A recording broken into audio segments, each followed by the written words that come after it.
What's happening, folks? Back with another reaction, back with some more Suzanne Vega. We're back to listen to one of, I think, only 2 tunes remaining I've yet to react to from her self-titled album, 1985. And thank you to Sofia for sharing the album and Solitude Standing. Though I did want to also give a big shout out to Darren, who recently sent me, I think, a much more recent Suzanne album, which is Flying with Angels. And I've yet to crack this open, but I'm very much looking forward to going through it. So, again, thank you to Darren for sending this.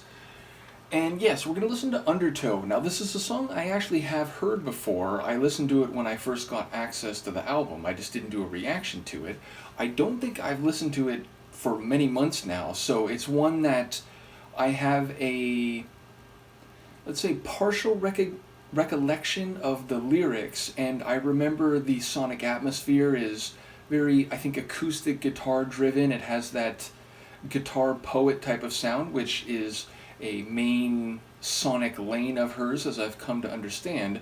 But my recollection of the lyrics is that, number one, there's some personification. I think she refers to herself as the undertow or akin to the undertow.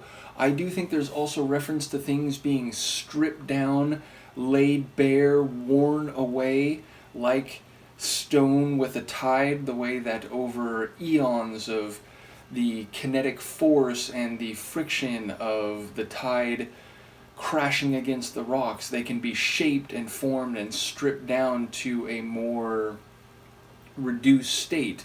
And I think there's a sense in all of those configurations or lyrical articulations that she wants to see the true essence of something, or what lies underneath, what is beneath the exterior, and thus there's almost a sense, I think, of using violence, if maybe figurative, to strip something down to its more essential element, and thus to get a better sense of what it really is, and to be the agent of that withering or winnowing down. So yes, there's some lines that I can't think of in the moment, and even the lines I can recall, I'm probably not remembering them exactly as they are, but that's my sense of what I recall from the lyrics going into this, that there's a real suggestion of wanting to pull back the curtain or to tear away the exterior and see what lies beneath. So let's give it a listen as Lucas sleeps below. This is Suzanne Vega. The track is Undertow, and it's from her 1985 self-titled album. Did I have that right? Is it 85? Yes, it is 85.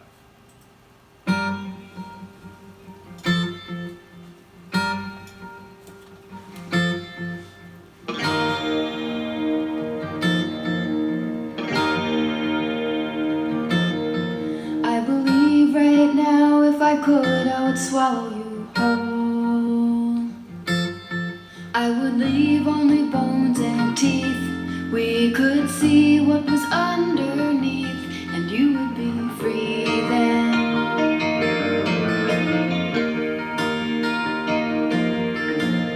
Once I thought only tears could make us free. Salt wearing down to the bone, like sand against the stone, against the shoreline.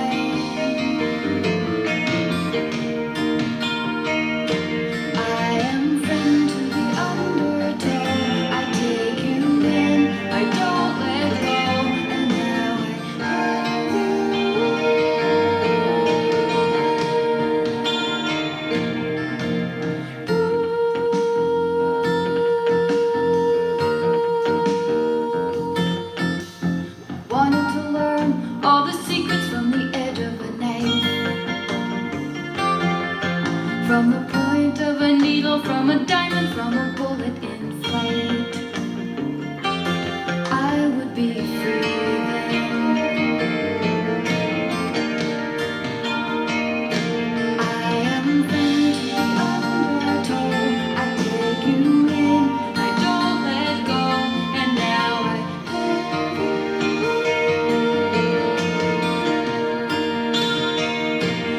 I am friend to the undertow. I take you in, I don't let go.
So sonically and lyrically, but I'll start with sonically, there was more there than I remembered. There is that acoustic guitar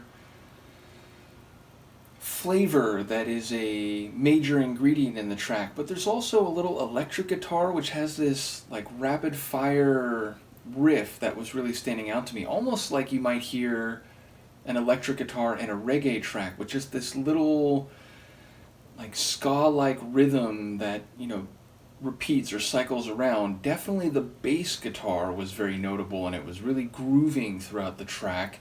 There were also some keyboard moments where it sounds a bit like an organ, and then right at the end there was a violin, which I don't think was in most of the track, but it came in for a really sonorous touch in the final moments. And yeah, lyrically, it is what I remembered, but it's more than that. There's definitely a sense of capture and a desire not to relinquish, and yet also an idea of liberation, an idea that once you've been captured and stripped down to your essence and we can see what's underneath, that will be releasing, that will allow you and her as well to truly be free.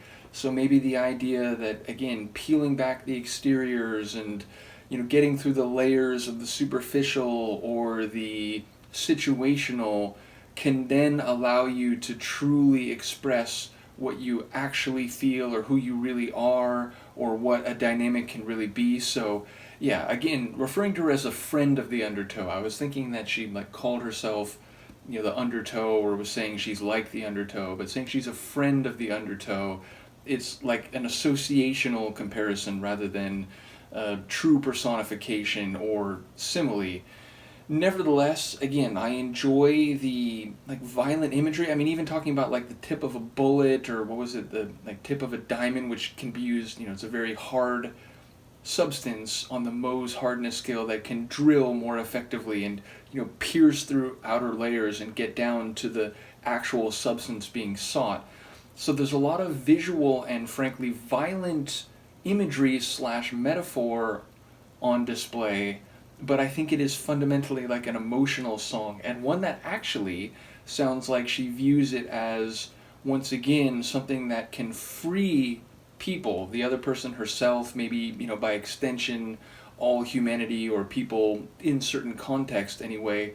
But I do like the imagery used. Again, anyone who's seen waves crashing against a cliffside or something, you can see the power of water and time, in physical shape, or in the, the erosion that takes place. And so it's this idea that slowly, gradually, it's, getting to the inner substance of this otherwise, stark and immovable surface. So I enjoy the use of clever lyrics, which certainly seems to be one of her calling cards and hallmarks. Though, in the grand scheme of things, I'm still just exploring that and discovering that. But, from now, almost 2 albums, or at least an album and a half or so, I have gotten a real sense of it.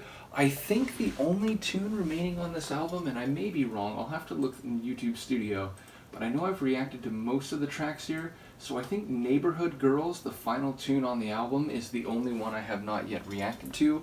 I think there's more on Solitude Standing that I've yet to go through, and in both cases I've been jumping around a bit. Nevertheless, I think I'll do Neighborhood Girls next. We'll go back to Solitude Standing, pick up the remaining ones, and at that point I will be on to, and I will open Flying with Angels. So yeah, ultimately I'm looking forward to that, and hearing how her voice might be different over time, which there are many singers I enjoy across their career, but in some cases you can very much hear a difference, and they have to learn to sing a different way. I often use Dave Gahan from Depeche Mode as an example because his voice is not what it was in the 80s, but I still find it compelling. And in certain songs, especially those with heavy emotional intensity or heartbreak, I almost feel like his later voice, which may not be as technically proficient or sonorous, it actually works at least as well, if not better. So I think there are things that an aging voice can do that perhaps a young and vital voice can't quite capture, at least with that same pathos. So I'm looking forward to hearing the album notwithstanding. Do let me know what you think of this one, and I will see you next time. Peace.